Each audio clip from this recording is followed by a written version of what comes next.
سنا ہے جس عورت سے آپ کی شادی ہوئی تھی وہ بڑی خطرناک عورت تھی اور آپ نے ڈر کے مارے اسے طلاق دے دی تھی۔ برگد کے درخت کے نیچے کرسی پر بیٹھے خاموش طبع بوڑھے سے ایک من چلے نے استہزائیہ کہا، اللہ بخشے اسے، بہت اچھی عورت تھی۔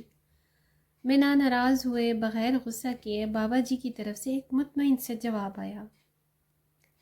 ایک نوجوان نے ذرا اونچی آواز میں کہا، لیکن بابا جی، لوگ کہتے ہیں وہ بڑی خطرناک عورت تھی۔ بابا جی کچھ دیر خاموش رہے، پھر کہنے لگے، کہتے تو ٹھیک ہی ہیں، وہ واقعی بہت خطرناک تھی، اور حقیقتاً میں نے ڈر کے مارے اسے طلاق دی تھی۔ یہ بات تو مردانگی کے خلاف ہے، عورت سے ڈرنا کہاں کی بہادری ہے۔ نوجوان نے جوشیلے انداز میں بولا، میں عورت سے نہیں ڈرتا تھا، میں تو اس سے ڈرتا تھا جس تک اس کی رسائی تھی۔ پرسکون جواب۔ جوانوں نے حیرت سے ایک دوسرے کو دیکھا۔ ایسی عورتوں کو تو جہنم میں ہونا چاہیے، لا حول ولا قوت۔ کہاں آپ جیسا شریف النفس آدمی، کہاں وہ عورت۔ اچھا کیا چھوڑ دیا۔ نوجوان کے لہجے میں غصہ تھا۔ بوڑھے کی متجسس زندگی کا پٹارا کھل کر سامنے آ گیا تھا۔ تجسس ختم ہوا، اب ساری باری باری منتشر ہونے لگے۔ جانے والے نے عنوان پڑھ لیا تھا، کہانی خود بنانی تھی۔ جو رہ گئے تھے وہ وہی تھے جو اصل کہانی جاننا چاہتے تھے۔ میں بھی ایسا ہی سوچتا تھا کہ اسے جہنم میں ہی ہونا چاہیے تھا، تبھی میں نے اسے جہنم جیسی زندگی دی تھی۔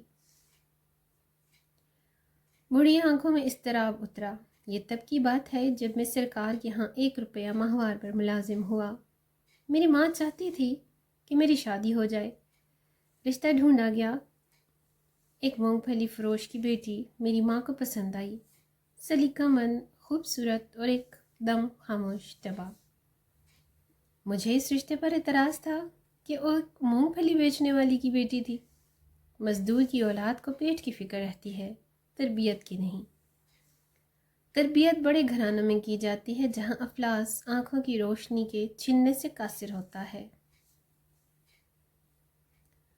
وہ کیا تربیت دے گی میری اولاد کو؟ لیکن وہ لڑکی میری ماں کو ایسی پسند تھی کہ اماں اس کے علاوہ کسی کا نام نہیں سننا چاہتی تھی۔ پھر وہ بیاہ کر میرے گھر آ گئی۔ رخصتی کے وقت اس کے باپ نے مجھے کہا، میری بیٹی سیدھی سادی ہے، اسے دنیا داری کا کوئی خاص پتہ نہیں، اگر کہیں کوئی چوک ہو جائے تو معاف کر دینا۔ یوں تو ہے بڑے دل والی، اپنے سائیں کو خوش رکھے گی۔ وہ بالکل ویسی ہی تھی جیسی میری ماں نے بتایا تھا، سلیقہ مند، سگھڑ اور تابع دار۔ باہر دوستوں کے ساتھ میری صحبت کوئی اچھی نہیں تھی۔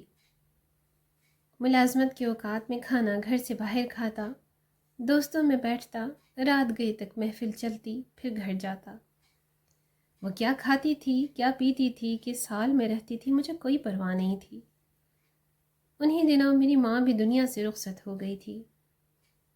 ایک روز میں جوئے میں بھاری رقم ہار کر جب تھکا ہارا گھر آیا تو کہنے لگی، آپ تو کھانا باہر کھا لیتے ہیں، مجھے بھوک لگتی ہے، ہو سکے تو ایک ہی بار مہینے کا راشن ڈلوا دیا کیجیے۔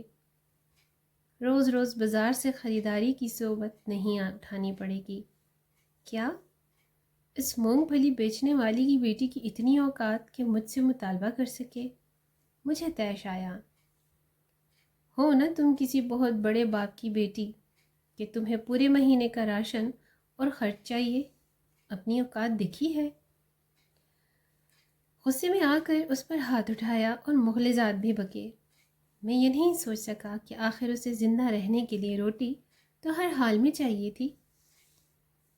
وہ جسمانی اعتبار سے کافی کمزور تھی، مار برداشت نہیں کر سکتی تھی، پشیمانی تھی یا کیا، وہ 2 دن تک بستر پر پڑی رہی۔ مجھے اس کی بھی کوئی پرواہ نہیں تھی۔ پھر اس نے گھر میں ہی سینہ پرونا شروع کر دیا۔ ہاتھ کا ہنر اس کے کام آیا، یوں اس کی روٹی کا انتظام ہو گیا، اور میں یہ سوچ کر پہلے سے بھی بے پرواہ ہو گیا۔ ایک روز ایک ہمسائے نے مجھے روک کر کہا، دن میں جب آپ گھر نہیں ہوتے تو آپ کے گھر سے باتوں کی آوازیں آتی ہیں، میرے سوا میری غیر موجودگی میں کون آتا تھا؟ جس سے وہ اتنی آواز میں باتیں کرتی تھی۔ غصہ حد سے سوا تھا، بس نہ چلتا تھا کہ اسے جان سے مار دوں، لیکن میں بس ایک موقع کی طاق میں تھا۔ ایک رات پچھلے پہر کسی کے بولنے کی آواز پر میری آنکھ کھلی۔ چاندی رات میں صحن میں پڑی ہر شے بالکل واضح طور پر دکھائی دیتی تھی۔ میں اٹھ کر دروازے تک آیا، اب آواز زیادہ واضح تھی۔ وہ کہہ رہی تھی، سائیں، صبح ایک روٹی کے لیے آٹا گھر میں موجود ہے، وہ ایک روٹی کھا کر چلا جائے گا، یہ سوچے بنا کہ میں سارا دن بھوکی رہوں گی۔ میری روٹی جب تک تیرے ذمے تھی تو عزت سے ملتی تھی، جب تو نے اپنے نائب کے ہاتھ دی تو روٹی کے ساتھ بے عزتی اور اذیت بھی ملنے لگی۔ مجھے اب روٹی تو ہی دے، تیرا بنایا نائب تو خائن نکلا۔ وہ میری شکایت کر رہی تھی، لیکن کس سے؟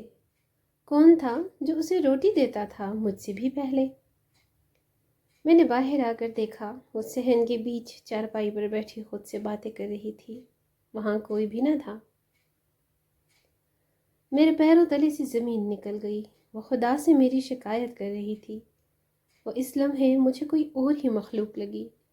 وہ بہت کم بولتی تھی، لیکن وہ کس کے ساتھ اتنا بولتی تھی آج مجھے سمجھ آیا تھا۔ وہ تو بہت بڑے باپ کی بیٹی تھی۔ کیسی عورت تھی جو افلاس کے ہوتے بھی خدا شناس تھی۔ میرا جسم خوف سے کانپ رہا تھا۔ دن چڑھتے ہی میں نے سامان باندھا اور اسے اس کے گھر چھوڑایا۔ سسر نے طلاق کی وجہ پوچھی تو میں نے ڈرتے ہوئے کہا، یہ بڑی خطرناک عورت ہے، بڑے دربار میں میری شکایتیں لگاتی ہے۔ مجھے ڈر ہے کہ بادشاہ کو کسی دن تاؤ آ گیا تو میرا حشر نہ کر دے۔ حقیقت یہ تھی کہ میں اس کے ساتھ انصاف نہیں کر سکا تھا۔ اس کا باپ گھر کی دہلیز پر کھڑا تھا، میرے پلٹنے پر کہنے لگا، میں نے تمہیں کہا بھی تھا کہ اسے دنیا داری نہیں آتی، وہ تو بس سائیں کو خوش رکھنا جانتی ہے۔ اس کی مراد خدا سے تھی اور میں خود کو سمجھا تھا۔ جب میں واپس گھر آیا تو مجھ پر انکشاف ہوا کہ رات اس نے یہی تو مانگا تھا۔ تو خود مجھے روٹی دے، تیرا نائب تو خائن نکلا، اور آج نان نفقے کا اختیار مجھ سے چھین لیا گیا۔ میں بے تحاشا رویا۔ اس کا سائیں بہت بڑا تھا، اس کی رسائی جس تک تھی وہ تو دو جہانوں کا رب تھا۔ وہ جس کی ایک روٹی مجھ پر بھاری تھی، وہ اس کے لیے کیا نہیں کر سکتا تھا۔ میں واقعی ڈر گیا تھا۔ میں آج بھی ڈرتا ہوں کہیں میرے حق میں اس نے کوئی بد دعا نہ کر دی ہو۔ ٹھیک کہتے ہیں لوگ، کہاں میں کہاں وہ۔